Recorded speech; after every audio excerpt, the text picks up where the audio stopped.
Bismillahirrahmanirrahim. Alhamdulillahirabbil alamin wassalatu wassalamu ala nabiyil amin wa ala alihi wa sahbihi ajma'in. Amma ba'du. Assalamualaikum warahmatullahi wabarakatuh. Antara ilmu yang sangat penting untuk kita mempelajari dalam Islam iaitu usuluddin. Usuluddin bermaksud asas dalam Islam yang berkaitan dengan akidah dan syariah Islam. Itu maksud usuluddin. Hanya saja dalam usuluddin juga ada satu bab, ada satu bahagian berkaitan dengan i'tiqad, keyakinan kita kepada Allah dan keyakinan kita terhadap apa yang diterima oleh Allah. Kenapa? Disebabkan di atas dunia hari ini, kita cerita zaman hari ini, adanya mereka-mereka yang beranggapan bahawasanya amalan mereka diterima oleh Allah dan mereka beriman. Kita orang Islam mengatakan bahawasanya insya-Allah seorang yang benar akidah, benar syariah Islam yang diamalkannya, insya-Allah Allah Subhanahu wa taala terima amalnya. Akan tetapi ada selain daripada Islam, seperti mana Yahudi, Nasrani. Yahudi pun pecah dengan mazhabnya, Nasrani pecah dengan mazhabnya. Ada juga Yahudi Nasrani, ada juga Nasrani Yahudi. Yahudi Nasrani maksudnya orang-orang Yahudi yang masukkan Nasrani dalam keyahudian mereka. Nasrani Yahudi, orang-orang Kristian hari ini yang memasukkan Yahudi ke dalamnya. Maksudnya apa? Memasukkan kitab perjanjian.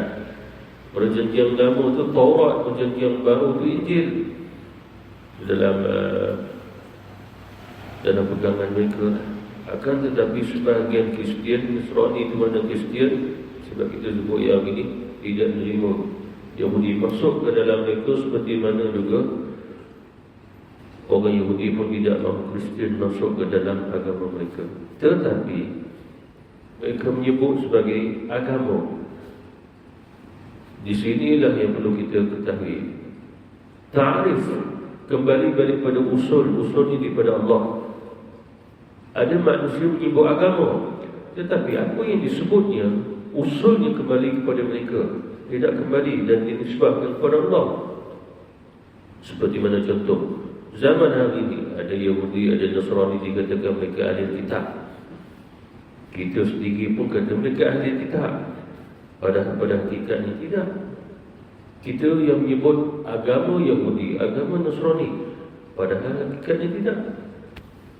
Mengapa? Kerana bertentangan atas usul.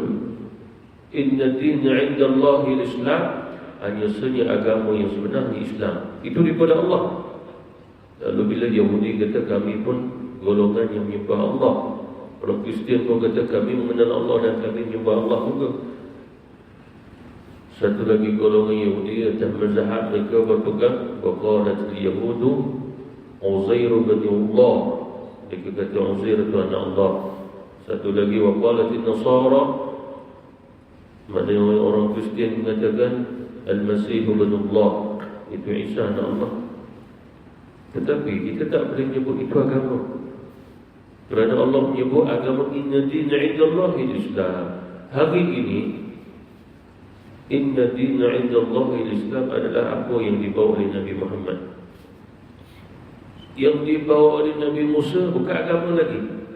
Hari ini yang dibawa oleh Nabi Isa ke Nabi Zakaria ke Nabi Yaqub ke Nabi Ibrahim, hari ini tidak disebut ad-dinul Islam. Tidak disebut. Mengapa agaknya? Sebab Rasulullah mengajar usul agama kepada kita. Waktu Salman Al-Farisi dia sampai ke Madinah, sehingga dia mengistihar ke Islam kepada Rasulullah SAW. Dia cerita kisah hidup dia satu persatu. Nabi pun dengar. Sehingga Salman kata, ya Rasul, di Parsi, pada Iran hari ini, sebab dia keturunan Parsi, masih lagi ada beberapa orang sahabat aku yang solat ya Rasul, yang puasa ya Rasul, Mereka tidak melakukan kemungkaran, mereka tidak mensyirikkan Allah. Tuhan mereka Allah. Mereka beriman kepada Allah, beriman kepada Musa, beriman kepada Taurat, beriman kepada Isa, beriman kepada Injil, beriman kepadamu ya Rasulullah. Ya Rasulullah, mereka beriman kepadamu. Dan Salman Al-Farisi memuji-muji mereka depan Rasulullah. Memuji di sini menunjukkan bahawasanya seolah-olah apa yang diceritakan oleh Salman, bukan dia seorang saja yang datang dan beriman kepada Nabi Muhammad, tetapi ada sahabat-sahabat yang lain walaupun tak berjuang sebab nak sampai ke Madinah daripada Parsi sana, satu perjuangan yang besar. Sehingga Salman di sini dia ditawan dan dijadikan hamba abdi. Oleh kerana itulah Salman Al-Farisi daripada bantuan beberapa orang sahabat memerdekakan dia, makna beli dia dan merdekakan dia. Sebab dia jadi seorang tawanan, dia ditipu daripada pedagang ni. Kisah hidup dia lah. Walaupun begitu, apa yang perlu kita ketahui, Salman dia memuji sahabat-sahabatnya depan Rasul. Memuji di sini atas diri Salman beranggapan kawan-kawan yang benar. Kalau mati, mereka mati sebagai seorang beriman. Begitu. Walaupun tak masuk Islam, Salman beranggapan begitu disebabkan mereka tak syirik kepada Allah. Mereka lurus dengan Taurat dan Injil. Sebab Salman sendiri dia mengakui dia belajar dua kitab tu daripada ulama-ulama di kalangan ahli kitab. Lalu ini satu i'tiqad, satu pegangan Salman bahawasanya seolah-olah sahabat mereka ini, sahabat dia kalau mati beriman dan layak mendiami syurga Allah Subhanahu Wa Taala. Lalu apa kata Rasulullah sallallahu alaihi wasallam? Walaupun Salman cerita memujinya, senyum di hadapan Rasul, Nabi tidak senyum dengan kisah itu. Seolah-olah Nabi tidak bahagia dengan kisah yang diceritakan oleh Salman tentang beberapa orang sahabatnya yang dikatakan beriman.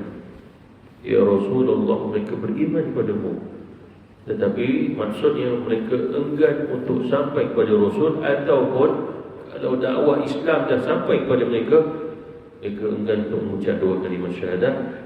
Sebab bagi mereka cukup beriman pada Nabi Rasul, jangan mensyirikkan Allah, dan mereka mati sebagai orang beriman. Dan bukan atas inna dina indallahi Islam, mereka akan mati atas Yahudinya, Nasraninya. Sebab ada riwayat mengatakan Salman ini Nasrani, walaupun begitu dia belajar ilmu-ilmu Yahudi juga. Lalu apa kata Rasulullah sallallahu alaihi wasallam? Ya Salman, ada pun tentang sahabat-sahabatmu itu, sekiranya mereka mati, ya Salman, semua masuk neraka. Lalu Rasulullah mengajar usul ayat Quran. Innal ladzina amanu wal ladzina hadu wan nasara wasabiin man amana billahi wal yawmil akhir wa 'amila salihan fala khaufun 'alaihim wa lahum yahzanun. Sesungguhnya orang yang beriman, orang-orang Yahudi, orang-orang Nasrani, orang-orang Sabiin, siapa di antara mereka yang beriman dan beramal soleh, maka kelak nanti tidak ada lagi kesedihan, kesusahan, kebimbangan buat mereka. Wala khaufun 'alaihim wa lahum yahzanun. Pada di akhirat, maknanya orang yang akan ditimpa malang, binasa, kesedihan adalah mereka yang bakal dicampak oleh Allah ke dalam neraka. Tetapi dalam ayat ini perhatikan, man amana billah, mereka yang beriman kepada Allah. Jadi Allah mulai dengan innal ladzina amanu, sesungguhnya orang beriman. Man amana billah, siapa di antara mereka yang beriman kepada Allah? Apa maksud ayat ini? Kata Hasan Al-Basri bahawasanya maksud innal ladzina amanu, sesungguhnya orang beriman, orang yang mengaku dia beriman, itu maksudnya. Dan antara yang mengaku beriman adalah orang munafik. Lalu ditafsirkan sesungguhnya orang-orang munafik, sebab mereka kata mereka beriman, man amana billah, kemudian mereka bertaubat, kembali beriman kepada Allah. Maksudnya kembali kepada inna dina indallahi Islam. Sebab dalam Islam tidak ada munafik, Sebab munafik itu adalah orang yang berlakon jadi orang Islam, kata Abdullah bin Abbas. Berlakon saja, hatinya kufur kepada Allah Subhanahu Wa Taala. Tak suka dan membenci.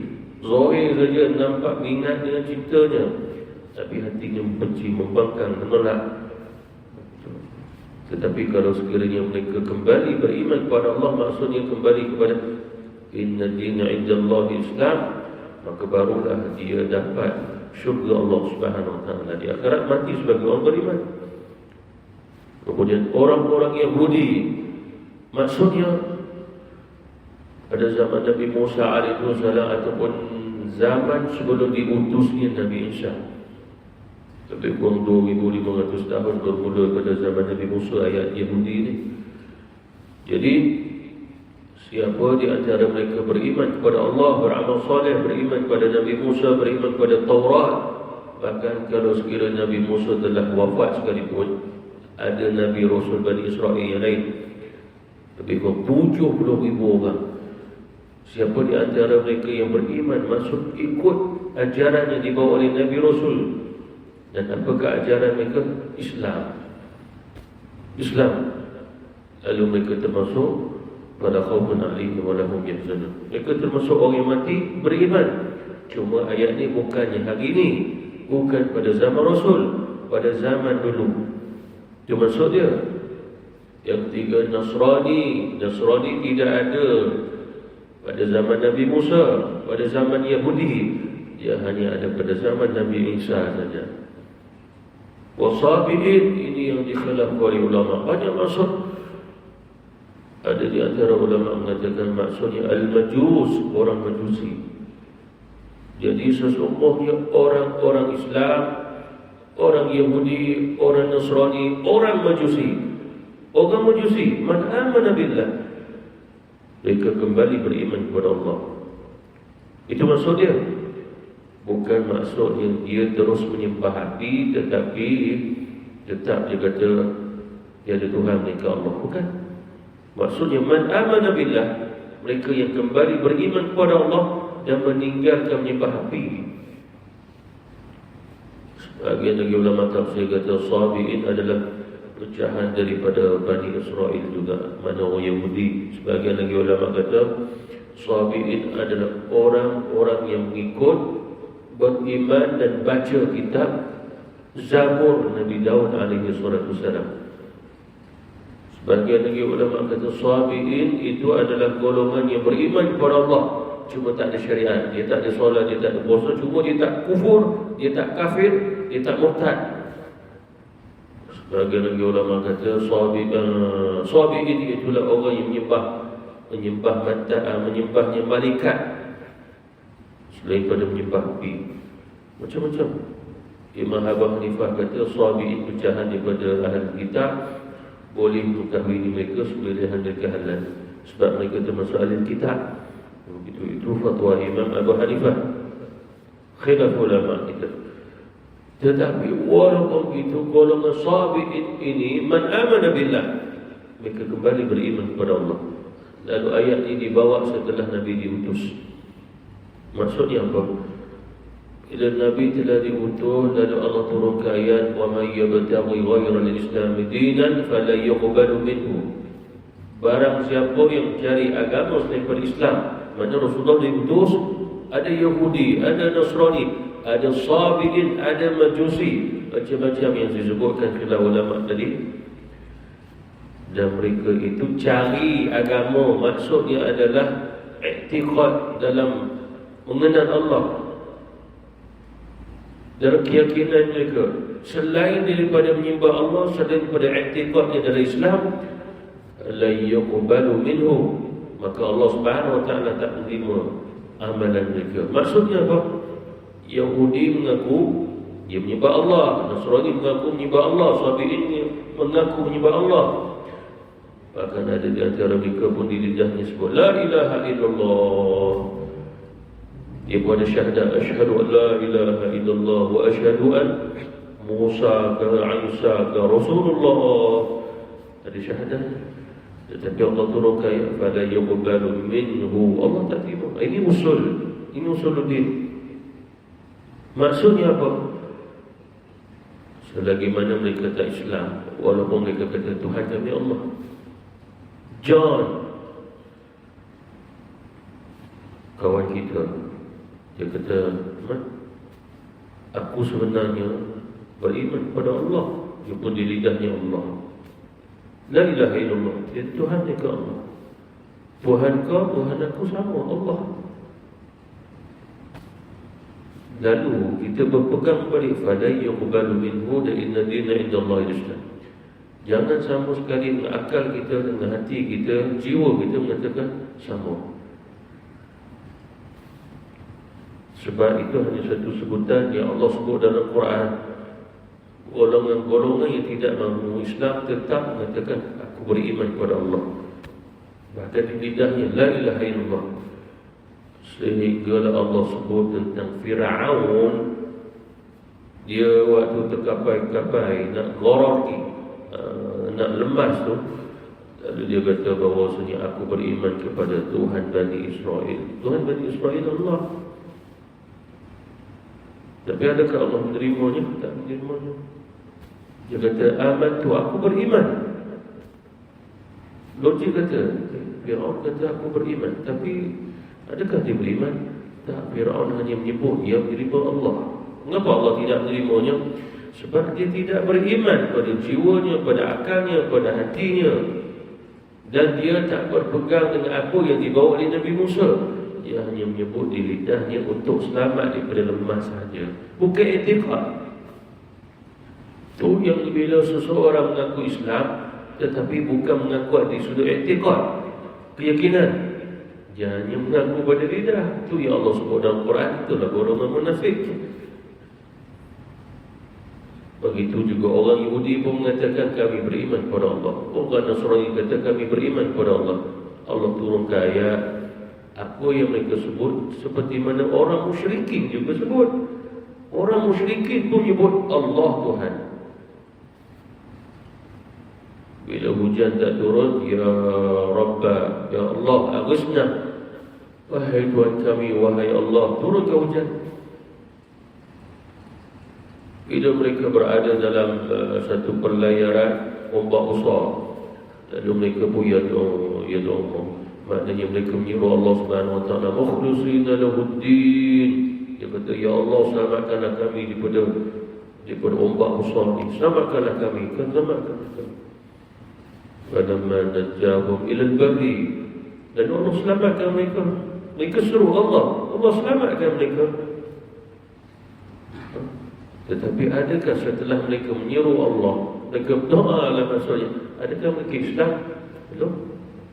Adakah mereka berpegang dengan agama Islam juga? Tidak. Inilah usuluddin. Itu pasal kita berhati-hati. Sebab ada juga suara-suara mengatakan, mengapa kita nak marah sangat orang Yahudi, orang Kristian, Nasrani itu? Bukankah Tuhan ya Allah? Dia pun Nabi Musa, Nabi Isa, kita Nabi Muhammad.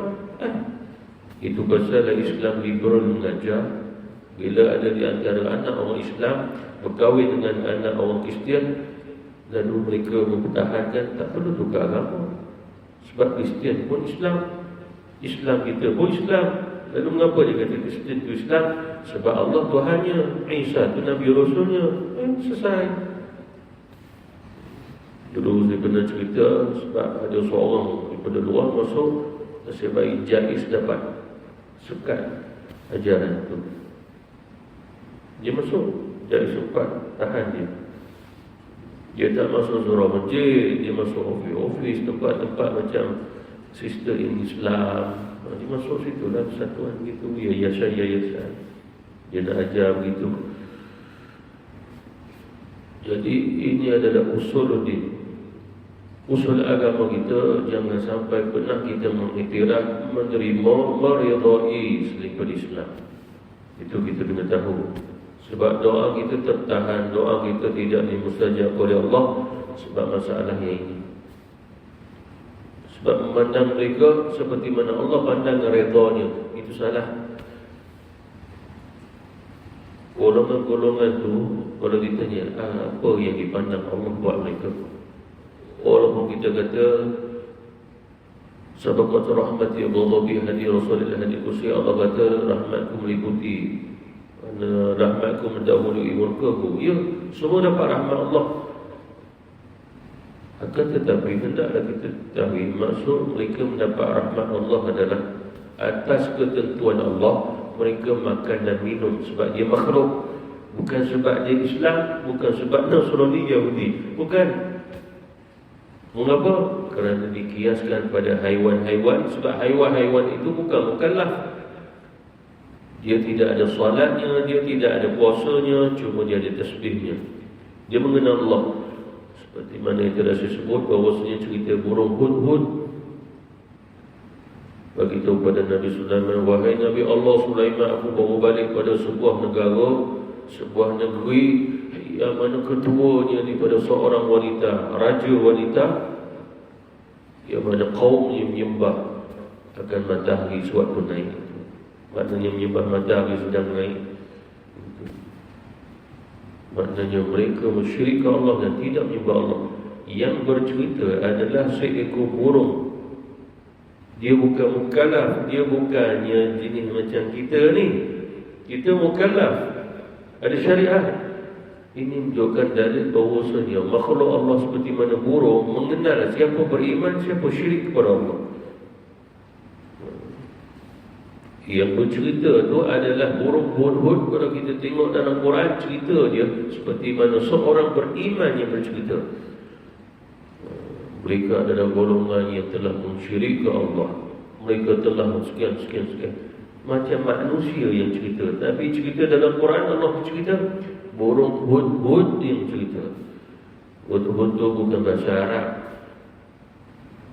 bahasa Ibrani. Cuma dimasyhurkan dalam Quranul Karim sebab orang Arab bersebut hud-hud. Kita bahasa Melayu sebagai ulama kata macam burung belatuk.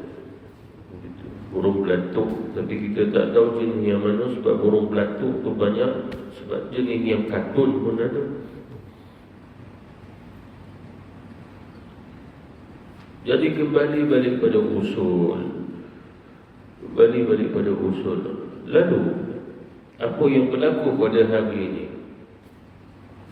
Apa yang berlaku pada hari ini, Allah Subhanahu Wa Taala nak zahirkan kepada kita golongan-golongan yang disebut oleh Allah dalam Quran sebagai zillah. Zillah ni hidup, duduk, bangun mereka penuh kehinaan. Mata manusia tak pandang hina, Allah memandang hina. Dan Allah menghina mereka.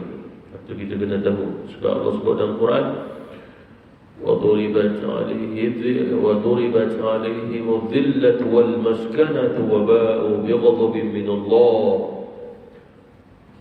Ayat ini turun cerita tentang orang Yahudi yang dihina oleh Allah, dan Allah Subhanahu Wa Taala menjadikan mereka wal maskanah, hidup miskin.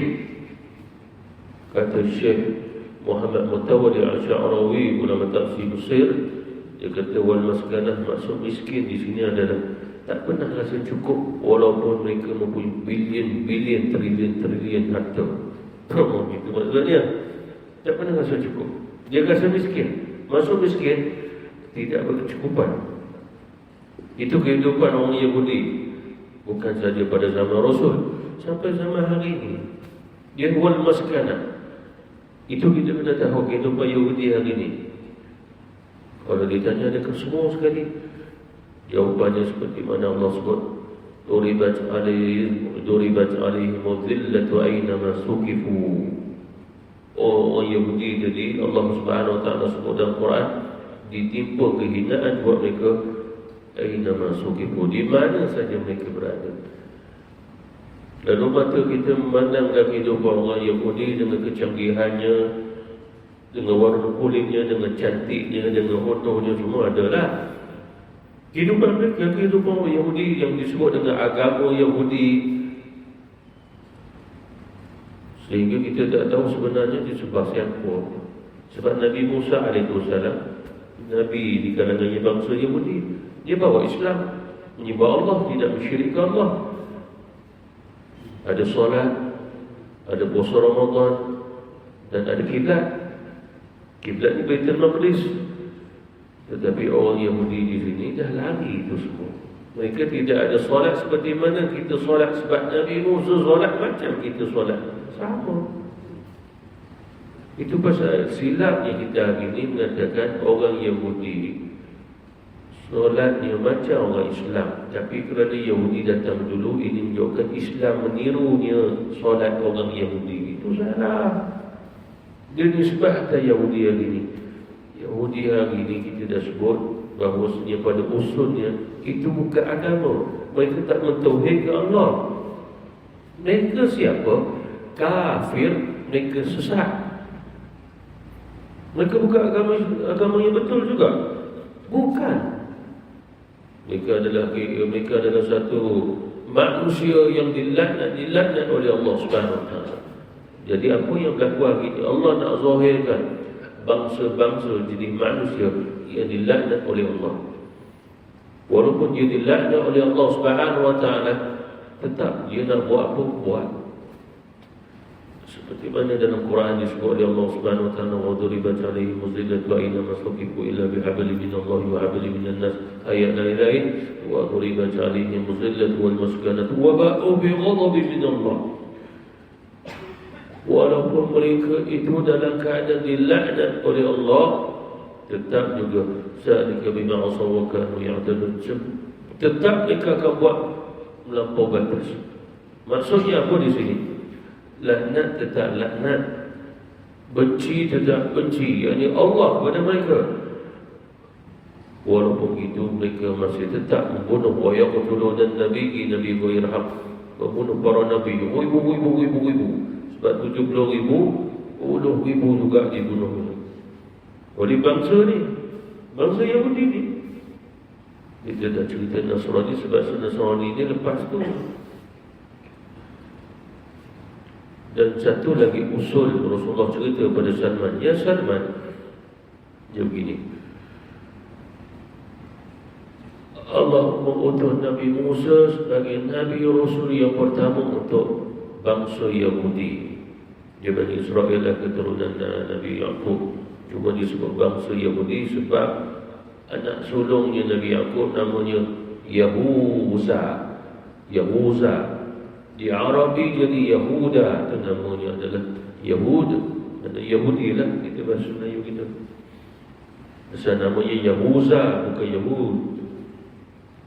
Cuma diarabkan saja. Jadi daripada bangsa keturunan Yahud inilah yang keluarkan benih-benih Yahudi sampai hari ini. Ini paling problem sekali atas muka bumi ini. Bangsa Yahud. Dan Nabi Yaqub ada 12 orang. Cuma yang paling problem yang Yahud jadi. Dan diceritakan bahawasanya sejarah cerita Nabi Yusuf alaihissalam dan kisah Nabi Yusuf tu, Yahuda inilah yang mengarahkan adik-beradik dia yang lain untuk membunuh Yusuf. Uqtulu Yusuf. Kita bunuh saja Yusuf. Jadi benih-benih hari ini, inilah usul kehidupan mereka. Daripada teknik dia yang memang jahat. Daripada teknik yang jahat, uqtulu Yusuf, bunuhlah Yusuf. Keturunan ni jugalah wa yaqtuluna nabiyyin. Mereka telah membunuh ramai para nabi. Ni turunan ni juga. Tapi ini tidak ada nabi. Lalu mereka bunuh orang yang ikut nabi. Siapa? Orang Islam. Perkara itu berlangsung yang sama. Jalan. Ini semua benih orang jahat. Lalu Rasulullah sallallahu alaihi wasallam menyebut, wahai Salman, begini, ini usuluddin. Untuk asas usul dalam ilmu yang perlu kita tahu juga. Bila Allah dah utus Nabi Musa di dakwah agar mereka menyembah Allah dan mensyirikkan Allah dalam berapa puluh tahun, sampai Nabi Musa wafat, diambil alih oleh Nabi Rasul yang lain. Itu 70,000 Nabi ramai. Dan lepas tu kata Rasulullah, bila Allah mengutus Nabi Isa, apabila orang Yahudi kekal nak Yahudi tak mau beriman pada Isa, mati mereka kafir. Maksudnya apa? Bila Allah mengutus Nabi Isa, mangsuh agama Yahudi tadi, mangsuh ajaran yang dibawa oleh Nabi Musa, wajib bagi mereka ikut ajaran Nabi Isa. Kalau mereka masih kekal, mati mereka tak mati Islam. Lalu mengapa ada saja orang Yahudi beriman pada Nabi Isa? Kalau belum diutus Nabi Muhammad SAW, mati di Islam atau tidak? Mati Islam. Mengapa agaknya? Sebab mereka meneruskannya. Sambil beriman pada Nabi Isa, mereka juga beriman pada Taurat nisbah pada Nabi Musa. Mati Islam. Seperti mana contoh Waraqah bin Nawfal. Waktu wahyu pertama turun, Khadijah isteri Rasulullah berketurunan sampai pada Waraqah bin Nawfal. Katakan dia seorang ahli kitab, maknanya orang Arab tapi berpegang dengan tadi yang betul. Sebab dia juga mengetahui isi kandungan Taurat dan juga Injil. Bila Rasulullah cerita, dia kata, ya Muhammad, itu namus dalam bahasa Yahudinya dan bahasa Suryani, bahasa dua kitab tadi, yang Injil dengan Taurat, maksudnya adalah Jibril. Namus itu maksudnya Jibril, yang datang kepadamu itu Jibril. Gitu. Jadi dia tahu. Cuma bila Waraqah bin Nawfal ni, dia mati. Adakah dia mati Islam? Dia mati Islam. Tapi dia belum mengucap dua kalimah syahadat. Rasulullah belum diutus, diwajibkan utus. Maknanya dia mati sebagai agama Yahudi Nasrani lah. Maknanya dia mati atas apa yang diimani, atas apa yang dibawa oleh Nabi Musa, Nabi Isa alaihissalam. Itu baru dia katakan mati Islam. Maka kata Rasul, apabila Nabi Isa telah diutus, mereka enggan beriman pada Nabi Isa, sebab mereka kata cukup kami beriman pada Taurat dan Nabi Musa. Mati mereka, kata Rasul, mati kafir. Kemudian pula diutus Nabi Muhammad. Orang yang beriman pada Nabi Isa, beriman pada Injil, tidak mahu beriman pada Nabi Muhammad ataupun sampai mengucap dua kalimah syahadat, tak mau mengambil Islam yang dibawa oleh Nabi Muhammad, lalu dikatakan matinya kafir. Mengapa? Kemangsuhan itu wujud. Bilanya datangnya diutus Nabi Isa, mangsuh Yahudi jadi, maknanya syariat Nabi Musa mangsuh. Mangsuh di sini tidak boleh diamalkan lagi. Semua kena ikut Nabi Isa, syariatnya. Kemudian pula bila Allah mengutus Nabi Muhammad, maka mangsuh pula syariat Nabi Isa. Jadi yang tinggal kekal sampai hari ini syariat Nabi Muhammad saja. Syariat Nabi Musa, syariat Nabi Isa mangsuh. Oleh kerana itulah apa yang dibuat oleh orang Yahudi hari ini, mereka beranggapan untuk meneruskan syariat Nabi Musa. Dan itu semua adalah sebuah kepalsuan dan kerugian. Sebab kita memandang pada usuluddin agama, soalannya adakah apa yang diperjuangkan oleh orang Yahudi hari ini diterima oleh Allah? Tak. Dalam Quran Allah Subhanahu wa taala sebut Nabi Musa wasiat kepada Bani Israel, bangsa Yahudi, ya qaumi dukhulul ardhal muqaddasata allati kataba Allah lakum wa la tartaddu ala adbarikum fatanqalibu khasirin. Wahai kaumku sekalian, masuklah ke Baitul Maqdis, bumi yang suci. Allah telah tetapkan kamu untuk masuk ke sana. Dan jangan kamu berpatah balik ke belakang. Maksudnya waktu itu mereka berada di Mesir, di lembah Tih, yang mana sepadan mereka itu adalah Baitul Maqdis. Mereka tak mau masuk. Allah Subhanahu wa taala hukum mereka 40 tahun duduk situ. Mana nak keluar, tak dapat keluar. Mereka cari jalan panjat gunung ni, panjat bukit tu, nak keluar, tak dapat keluar. Kata dapat. Allah berlaku atas mereka, Allah tetap menang. Maknanya tak ada siapa di antara mereka seorang pun jaya keluar. Semua duduk situ 40 tahun. Disebut dalam Quran juga. Dan ada ayat ini disebut oleh ulama-ulama tafsir bahawasanya Ya qaumi udkhulul ardhal muqaddasata allati hari ini disebut sebagai Filastin. Macam kita hari ini tak kisah sangat nak sebut nama apa, padahal kita sebut tu salah. Kita sebut Palestin, salah. Kalau orang Arab dengar dah salah, orang Melayu dengar betul. Kita kena tahu itu.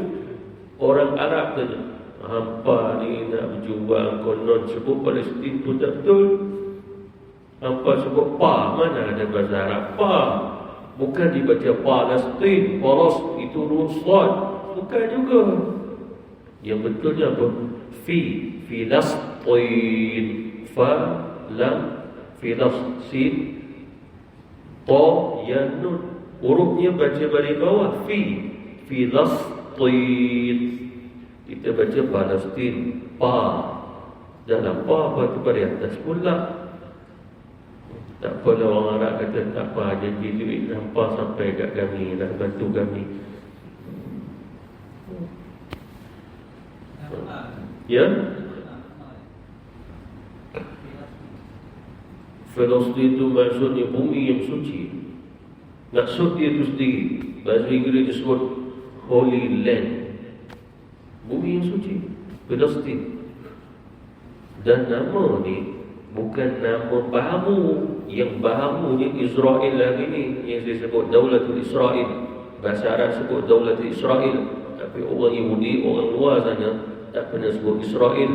Dia sebut Israel. Dia tak sebut Is tu orang Arab, orang Melayu sebut. Tapi pergi ke negara lain, Itali ke, Turki ke, semua tak sebut Is, semua sebut Iz.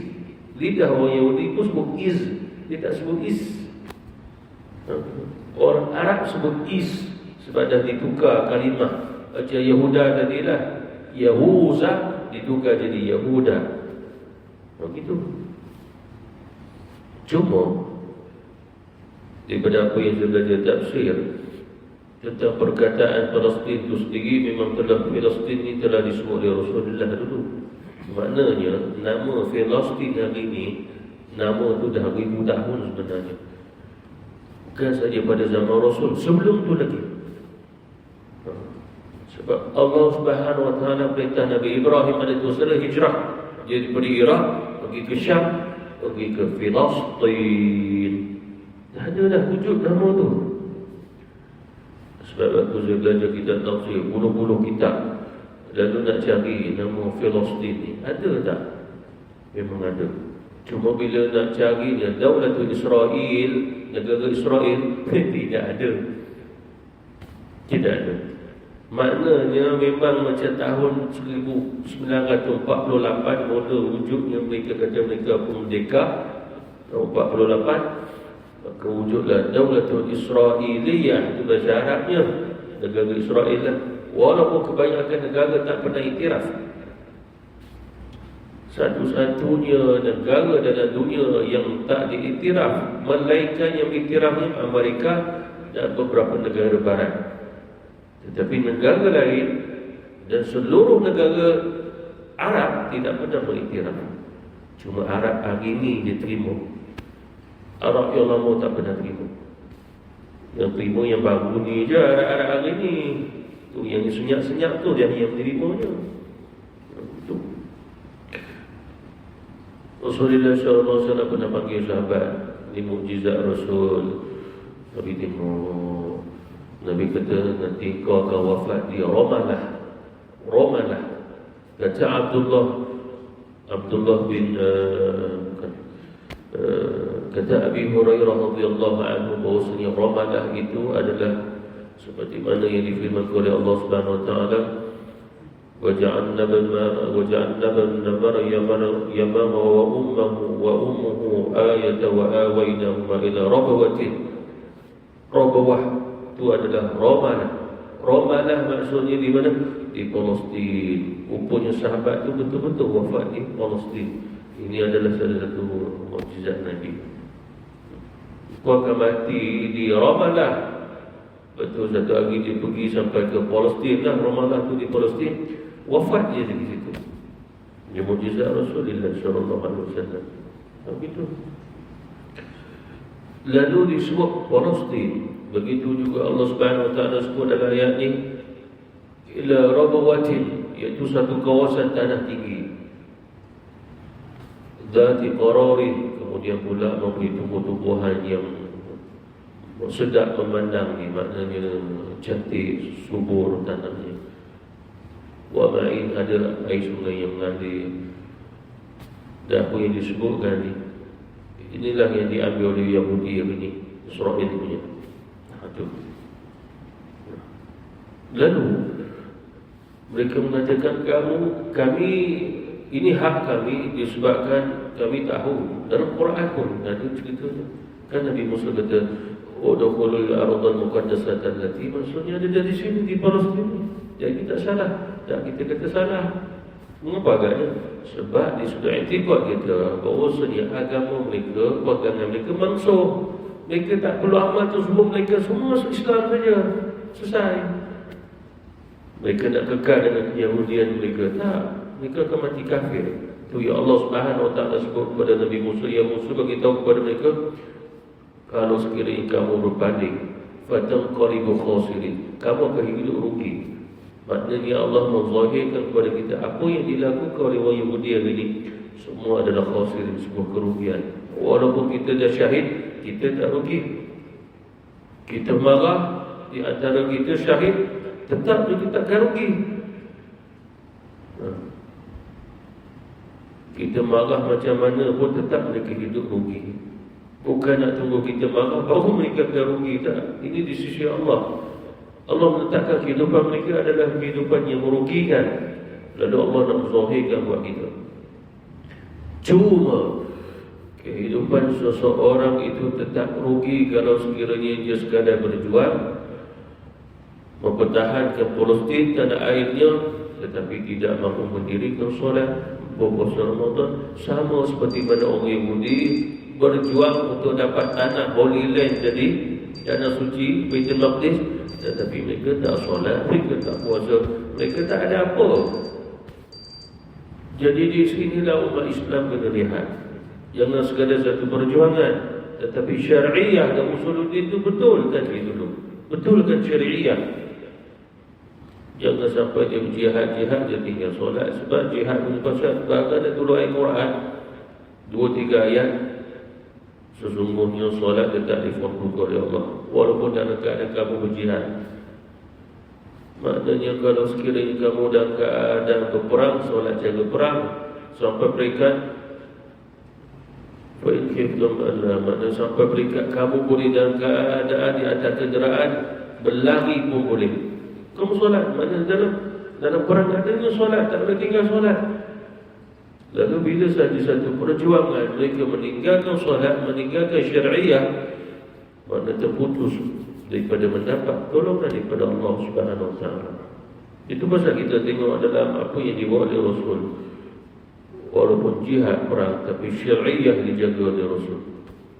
Solatnya dijaga, puasa Ramadannya pun ada di antara mereka puasa, ada yang di antara mereka berbuka.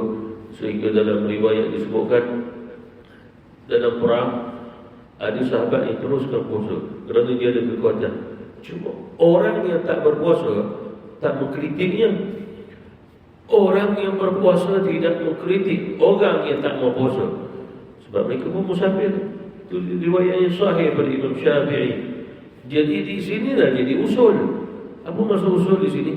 Jangan mengkritik antara satu sama lain selagi mana apa yang dilakukannya itu benar pada syariah dan benar pada usuluddin.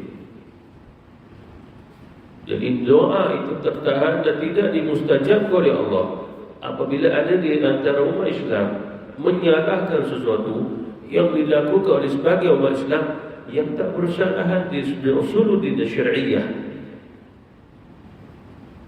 Golongan wujud, golongan inilah yang menyebabkan doa tertahan. Golongan ini. Sebab kita kena tahu di usuluddin dan syariah, apa yang dilakukan oleh seseorang ataupun satu golongan tak bersalahan dari sudut syariah, tidak bersalahan dari sudut akidah, silakan. Jangan larang dia, jangan hina dia, jangan kecil-kecilkan apa yang dia amal sebab tak bersalahan. dalam Islam yang perlu dibetulkan. Kalau akidahnya salah, syariahnya salah, kita bagi tahu bercakap.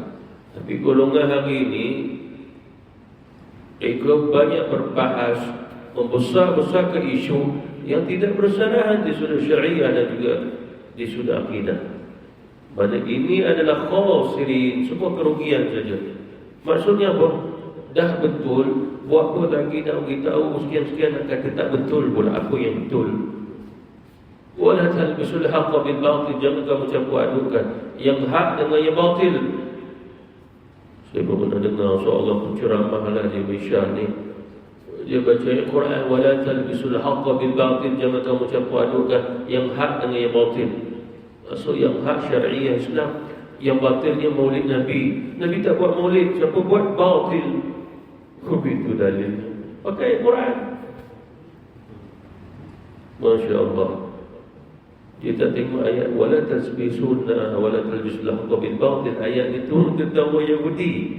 Jangan kamu campur adukkan yang hak dan yang batil. Maksudnya adalah kamu kata beriman pada Nabi Musa, betul. Beriman pada Taurat, betul. Yang batil ni kamu tak beriman pada Quran dan Nabi Muhammad. Jangan campurkan. Itu maksudnya. Ini ayat tentang Yahudi. Ustaz ni pula ambil. Jangan campur adukkan syariah dengan maulid Nabi. Sebab maulid Nabi batil. Barang siapa yang buat maulid Nabi, kehidupannya rugi. Di akhirat rugi saja. Tak ada apa-apa. Jadi perkara inilah umat Islam duk sibuk. Dia tak fikir bahawasanya dalam Quran dan Sunnah Nabi, perkara yang menyebabkan Allah menghalang doa, inilah perkaranya. Yang kita tengok dalam YouTube tu sana cakap ustaz ni, doktor, profesor bercakap, tak, itulah semuanya penyebab daripada terhalangnya doa. Sebab mereka. Sebab Rasulullah SAW jalan, ada dua orang sahabat bertelingkah. Seorang kata betul, seorang kata tak betul. Lawan dia berbahas. Lalu Rasulullah kata, sesungguhnya aku tidak diutus untuk sehingga kamu berbahas.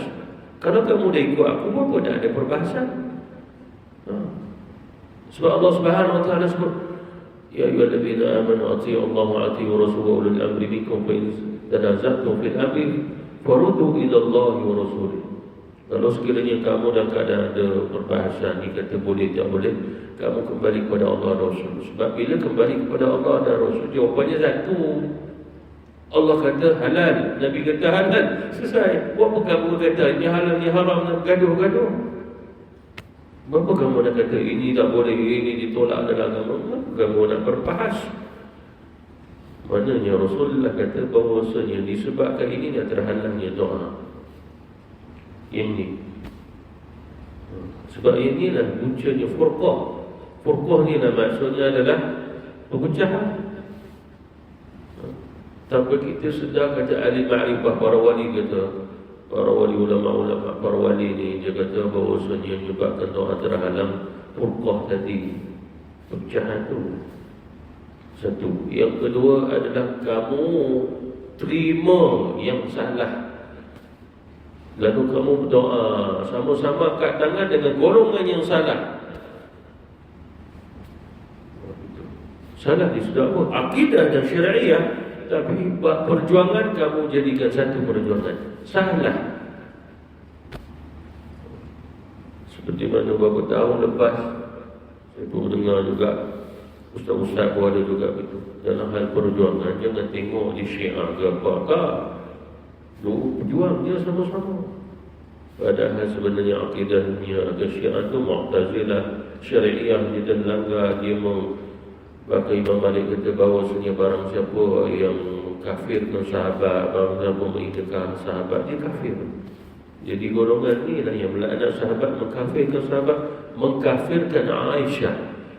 Dari seluruh peperangan kita nak sama juang dengan mereka. Lalu kita berdoa kepada Allah, Allah menghalang doa, Allah tak mustajabkannya. Jadi maksudnya kita orang awam ni tak tahu benda. Golongan-golongan ni lah yang cakap-cakap. Cuma percakapan mereka tak kembali daripada usuluddin tadi. Itu ya Rasulullah SAW bagi tahu kepada kita, bila kamu betul, kamu ni maksudnya bukan kita. Seorang-seorang. Kita semua ni betul, maka Allah akan terima. Tetapi kalau sekiranya kamu rasa kamu dah betul, orang lain salah, orang tu pula kata kamu salah, dia jadi betul, kamu dan dia tidak diterima oleh Allah. Ini yang kita kena perhatikan. Tu sebab ulama-ulama, sebahagian ulama yang sampai para wali, dia tak lihat apa yang berlaku tentang isu semasa, wabak kapuk yang dia lihat, mengapa doa tidak dimustajabkan. Dia tengok yang tu. Kita hari ini suruh baca Yasin, solat hajat dengan doa macam-macam. Sebahagian ulama lagi lihat, kita lihat kenapa tidak dimustajabkan. Sebab perkara ini berlaku pada zaman Rasul. Dah berlaku pada zaman Rasul. Ya Rasul, kenapa doa tak dimustajabkan? Nabi bagi contoh, ada seseorang kat tangan tinggi, ya Allah, aku nak ini, aku nak itu. Sedangkan kata Nabi, pakaiannya tak halal, makan minumnya tak halal. Maknanya syariahnya tak betul, apatah lagi kalau akidahnya tak betul. Allah tak menerimanya. Kisah zaman Nabi Musa alaihi salam, hujan turun lama. Ini salah satu zillah Allah menghina golongan Yahudi yang tak mau taat pada Nabi Musa. Tapi Nabi Musa tetap doa, ya Allah jangan laknat kami. Allah bagi ujian, tak turun hujan. Kalau tak turun hujan ni maknanya asalkan boleh makan minum, okeylah. Walaupun hujan tak turun, tapi dia lama sangat. Lalu Nabi Musa minta semua Bani Israel berkumpul. Kita kena tahu, kita hari ni kalau diperintah kumpul, sekadar ahli masjid, ahli surau, EJK, itu yang mari untuk buat solat istiqah, solat minta hujan. Pada zaman Bani Israel, bila seorang Nabi panggil, wajib semua sekali, ratus ribu keluar. Mengapa? Sebab ceritanya seluruh Bani Israel yang mukallaf, yang dewasa lah, yang terbalik, yang wajib ni, wajib solat, puasa, semua keluar ceritanya. Nabi Musa berdoa, ni Nabi Rasul Ulul Azmi berdoa ni, ya Allah turunkan hujan, kasihanilah kami, hujanilah buat kami. Nabi Musa doa. Seorang Nabi kalau berdoa tak macam kita doa. Kita berdoa dah hati, bila nak habis. Yang seorang pula panjangnya, yang seorang pula apa dia doa, yang seorang kau nanti apa tu, dia dalam hati tawajuh lain. Ini seorang Nabi Ulul Azmi doa luar biasa. Kalau sekiranya kita yang duduk satu zaman dengan Nabi Musa, dengar doa Nabi Musa, mungkin kita pingsan dengan doa dia. Dia begitu. Seorang Nabi Rasul bila doa, kita perlu kekuatan. Sebab kalau hati kita lembut, kita dengar doa dia, kita boleh jatuh pingsan. Itu pun nama orang doa. Kalau doa cepat sikit nak habis, panjang sangat ni. Ialah yang doa pun bukan seorang Nabi Rasul. Ini cerita seorang Nabi, termasukkan Nabi Muhammad sendiri. Nabi SAW kalau dia doa, dia dah mula angkat tangan tinggi-tinggi, mata dia dah putih kan, mata hitam dah nampak. Dia punya zauk dia lah, dia pakai ridak, dia punya ni, dia jatuh, Abu Bakar ambil letak. Nabi tak puasan tu semua sebab dah orang kata tawajuh dengan Allah. Yang kat suara dia, sahabat Rasulullah semua menggigil dengan doa Rasul. Semua mengambil bahagian. Mengambil bahagian tu apa? Semua menangis. Itu pun nama seorang yang orang kata doa memang kena begitu. Lalu Nabi Musa doa. Seorang Nabi Rasul kalau doa bukan seminit dua, berjam-jam, berpuluh-puluh tu semua. Nabi Musa bila berdoa. Dan orang yang mendengar doa Nabi Musa tak terasa dia dah 2-3 jam tu satu yang panjang. Sebab seorang Nabi Rasul doa tu, mereka mengasari sesuatu. Gitu. Sebab seorang Nabi Rasul yang doa bukan orang biasa yang doa. Gitu. Lalu selesai. Moga-moga Allah mustajabkan lah. Sebab yang ambil bahagian untuk sama-sama doa pun Bani Israel seluruhnya. Tunggu. Nabi Musa alaihissalam dia rasa Allah tak memustajabkan doa. Lalu dia tanya Allah, ya Allah, apa kau tak mustajabkan doa kami? Lalu Allah jawab, ya Musa, di tengah-tengah kamu ada seorang yang masih tidak mahu bertobat. Dia hadir untuk doa, tapi dia tidak hadir untuk bertobat kepada aku. Seorang daripada ratus ribu. Maknanya semua kena ambil bahagian. Nabi Musa nak kenal, Nabi Musa pun mohon, ya Allah, aku nak kenal orang tu. Tapi Allah tak mau bagi kenal. Kemudian Nabi Musa panggil lagi, semua kena hadir. Semua ratus ribu orang datang. Sebab diriwayatkan sampai 600 ribu. Nabi Musa kata, Allah mewahyukan kepada aku ada seorang di antara kamu yang tidak mahu lagi taubat kepada Allah. Kerana dialah Allah tak mustajabkan doa. Siapa di antara kamu yang rasa gitu, maknanya dia dah buat dosa tak mau bertobat, enggan bertobat, keluar daripada majlis, pergi jauh-jauh. Oh gitu. Jangan duduk dalam majlis doa ni, pergi jauh-jauh. Lalu dia tahu diri dia yang seorang tadi, ya Allah, maka aku bertobat padamu.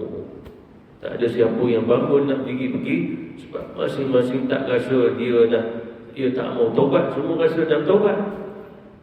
Yang seorang ini kembali kepada Allah bertobat.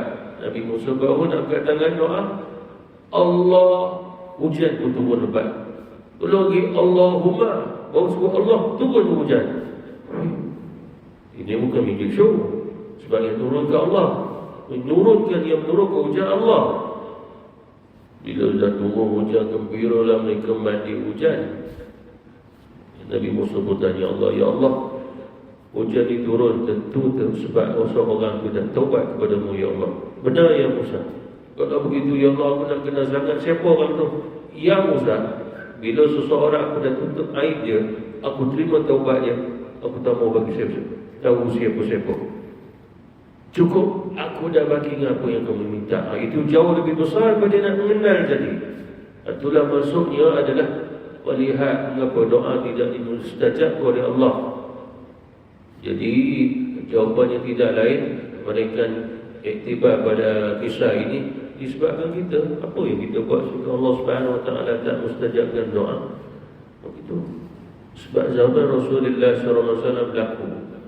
Tapi Nabi bila doa terima.